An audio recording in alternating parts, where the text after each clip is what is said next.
Please welcome Arunima Ghosh. এখানে উপস্থিত নেই। এডিটর মলয় লাহাকে, এছাড়াও আমি মায়ের সঙ্গে কথা বলছি।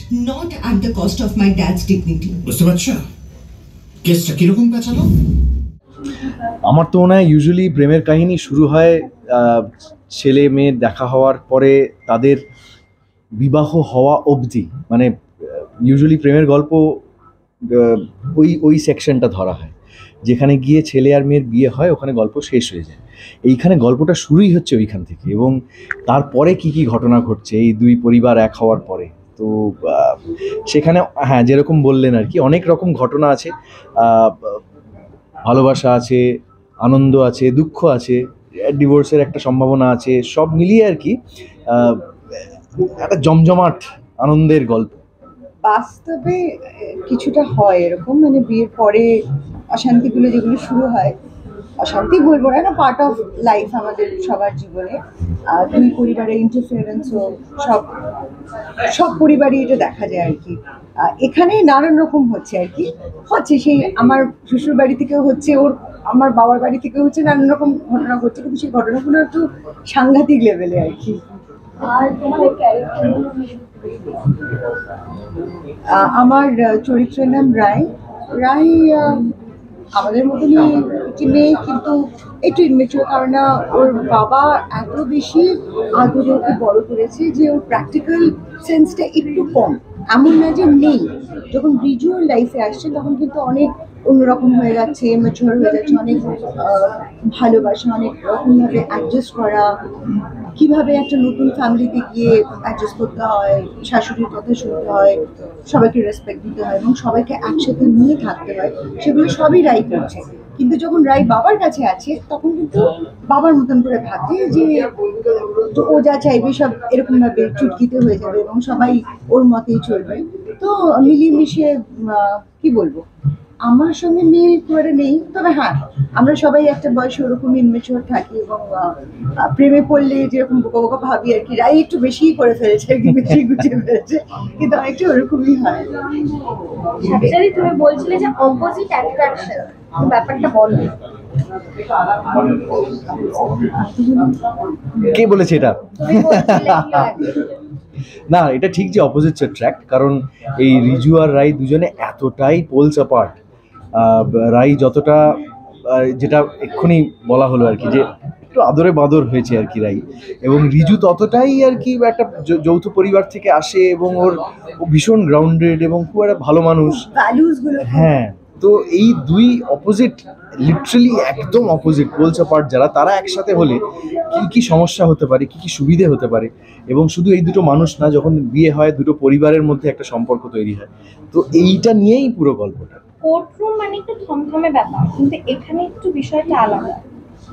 এখানে হচ্ছেটা কি, যে রাই যখন রিজুকে বিয়ে করছে তো অবভিয়াসলি রিজুর মতন রাই হয়ে যাচ্ছে, ভালোবেসে প্রেমে পড়লে মানুষ চেঞ্জ হয়ে যায়, কিন্তু আমার বাবাকে তো রিজু চেঞ্জ করতে পারছে না, বাবার মতন স্ট্রিক্ট থাকছে আর কি, এবং তার মনে হচ্ছে যে তার মেয়েকে অত্যাচার করা হচ্ছে, এবং এত কেন শ্বশুর শাশুড়ির কথা শুনছে, না খেয়ে উপোস করছে, বর যা বলছে তাই শুনছে। তখন আমার যা হয় আর কি, আমার বাবা তখন মনে হচ্ছে যে মেয়ের ওপর অত্যাচার করা হচ্ছে, তো ডেফিনেটলি ডিভোর্স করে দেওয়া উচিত। কিন্তু জামাই এত ভালো, জামাই এত মেয়েকে ভালোবাসে, জামাই থাক, কিন্তু শ্বশুর বাড়িতে আলাদা করে থাকে। এটা আই থিঙ্ক ফার্স্ট টাইম এরকম অভিনব একটা ডিভোর্স কেস, কিন্তু এর চেয়ে বেশি বলে দিলে না, পুরো গল্পটাই বলে দেওয়া হবে, পুরো অ্যাকচুয়ালি স্টোরি এতটা অবধি থাক বিষয়। আর ট্রেলার লঞ্চ দর্শকদের কি বলবো? আমি খুব এক্সাইটেড, আমি টিজারটা দেখেছি, সকলের খুব ভালো লাগছে টিজারটা, আশা করছি যে ট্রেলারটাও ওদের খুব ভালো লাগবে, এবং কমেডি কাজ করতে, মজার কাজ করতে, এবং স্পেশালি তার সঙ্গে ফ্যামিলি ড্রামা, ফ্যামিলি রিলেট করতে পারবে, প্রত্যেকটা মানুষ রিলেট করতে পারবে, এরকম কাজ করতে খুব ভালোবাসি আমি, তো আমার কাছে এটা খুব স্পেশাল কাজ। এটা তো একটা ফ্যামিলি ড্রামা, তো তোমাদের কোনটা পছন্দ, যৌথ না নিউক্লিয়ার? এখন তো আমি তো পার্সোনালি নিউক্লিয়ার ফ্যামিলি থেকেই আসি, তবে আমার ঠাকুমা আমার সঙ্গেই, আমি ছোটবেলার থেকে ঠাকুমাকে বাড়িতে পেয়েছি, তার বেশি আর যৌথ পরিবারকে আমি সেই অর্থে পাই না। তো এবং আমরা নিজেরাও এখন নিউক্লিয়ার ফ্যামিলি, আমি, আমার বউ, আমার বাচ্চা, আমার বাবা মার থেকে আলাদাই থাকি। তো নিউক্লিয়ার ফ্যামিলিতেই অভ্যস্ত, তাই আমার থেকে জানাটা বোধহয় সঠিক হবে না। আর আমিও নিউক্লিয়ার ফ্যামিলি থেকেই আসি। আমি ছোটবেলায় না আমার মামার বাড়িতে অনেক সময় কাটিয়েছি। তো আমার সামার ভ্যাকেশন, উইন্টার ভ্যাকেশন সব সময় আমরা মামার বাড়িতে কাটাতাম এবং মামার বাড়ির সঙ্গেই বেড়াতে যেতাম। প্রত্যেক বছর দিওয়ালির সময় আমরা বেনারস যেতাম। তো আমি এত বেশি আমার দিদিমা, দাদু, আমার মায়ের ঠাকুমা, বাড়িমা বলতাম, তো আমি অনেক বেশি মিস করি। তো আমার মনে হয় যে এখন হয়তো অসুবিধে হয়, কিন্তু একসাথে থাকার একটা আলাদা আনন্দ আছে। মানে সবাই কি বলে যে যৌথ পরিবার, যৌথ পরিবারে থাকার একটা অদ্ভুত আনন্দ আছে। যে কোনো পরিচালককেই যদি জিজ্ঞেস করা হয় যে তার যে কোনো প্রজেক্ট নিয়ে এসে আশাবাদী কিনা, সে তো আর বলতে পারে না নিরাশাবাদী, ডেফিনেটলি আশাবাদী। এবং কাজটা করতে গিয়ে এমনিতেই চারিদিকে যেরকম অবস্থা, সোশিও পলিটিক্যাল সিনারিও, বিশ্বযুদ্ধের আবহ মিলিয়ে মিশিয়ে দেশ ইন্ডিয়া পাকিস্তান, তাতে একটা কমেডি করতে পারা একটা ভাগ্যের ব্যাপার। হ্যাঁ, এবং রমকম সবসময় এটা আমার খুব প্রিয় জনরার মধ্যে পড়ে। আমার প্রথম ছবিও কমেডি ছিল, তো বহুদিন পরে আবার কমেডি করার সুযোগ পেয়ে এবং বোর্ডে গৌরব, অরুণিমা, অসীমদা, এই সমস্ত অভিনেতাদের নিয়ে আমরা এটা খুব মজার একটা রমকম করার প্রচেষ্টা করেছি। আশা করি এটা মানুষের ভালো লাগবে এবং আমি যথেষ্ট আশাবাদী। জন্ম, মৃত্যু, বিবাহ, এই তিন ঘেরেই মানুষের জীবন। জন্ম যদি বিগিনিং হয় তাহলে মৃত্যু হচ্ছে তার এন্ড, আর বিবাহ হচ্ছে পরে হচ্ছে মধ্যমায়, মিডলে, but and always middle is complicated. So আমরা সবাই ভাবি যে বিবাহ পরবর্তী জীবন সবসময় আমাদের কন্ট্রোলে থাকবে, কিন্তু সবসময় থাকে না।